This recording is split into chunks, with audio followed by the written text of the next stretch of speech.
Iran पर America और Israel के हमले को 5 दिन हो चुके हैं। हमले में 800 से ज्यादा मौतें हो चुकी हैं। क्या ईरान इस संघर्ष में कमजोर पड़ रहा है? क्या वो लंबी जंग के लिए तैयार है?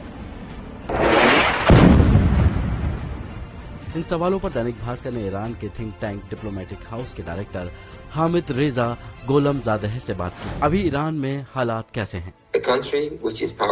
इजराइल पुराने डेटाबेस के आधार पर हमले कर रहा है। पिछले साल जून में 12 दिन चली जंग के मुकाबले इस बार तबाही कम दिख रही है, लेकिन मौतें ज्यादा हुई। क्या रिहायशी इलाकों को भी निशाना बनाया गया?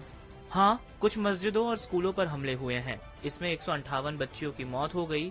हमलों में आम लोगों की जान ज्यादा जा रही है। क्या जमीनी हमले का खतरा है? अगर अमेरिका सैनिक उतारता है तो उसकी बड़ी गलती होगी। ईरान ने लंबे समय से तैयारी कर रखी है। हमारे बेस पहले ही अंडरग्राउंड शिफ्ट किए जा चुके हैं। हम हर हालात के लिए तैयार हैं। ईरान की जवाबी क्षमता क्या है? अभी हम 6 से 7 लेवल के हमले कर रहे हैं। जरूरत पड़ी तो 9 से 10 लेवल तक जाएंगे। फिलहाल पुराने ड्रोन और मिसाइलों का इस्तेमाल हो रहा है। हमारी मॉडर्न मिसाइलें बाकी हैं। सस्ते ड्रोन से हम उनके महंगे डिफेंस सिस्टम को चुनौती दे रहे हैं। ये युद्ध कितने दिन चल सकता है? ईरान 6 महीने तक लड़ने के लिए तैयार है। अमेरिका और इजराइल 1 महीने से ज्यादा नहीं टिक पाएंगे।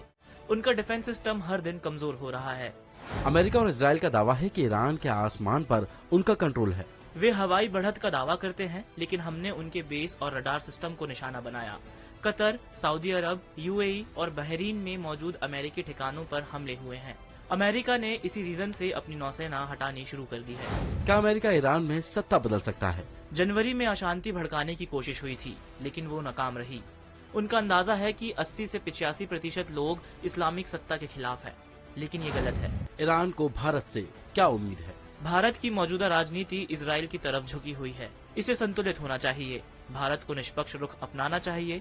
हम खुद को विक्टिम मानते हैं और अपनी रक्षा कर रहे हैं। सुप्रीम लीडर खामेनेई की मौत के बाद अब सत्ता कैसे चल रही है? इसका भविष्य क्या है? 12 दिन के युद्ध के बाद खामेनेई ने हर अधिकारी को आदेश दिया था कि वे अपने विकल्प के तौर पर 5 नाम तैयार रखें, ताकि किसी की भी मौत होती है तो उसके बाद कमान किसके पास होगी ये साफ रहे। 36 साल से सुप्रीम लीडर होने की वजह से वे ऐसा देश बना पाए जो हर तरह से खुद की हिफाजत कर पाता है। हामिद रेजा के मुताबिक ये संघर्ष शुरुआती चरण में है।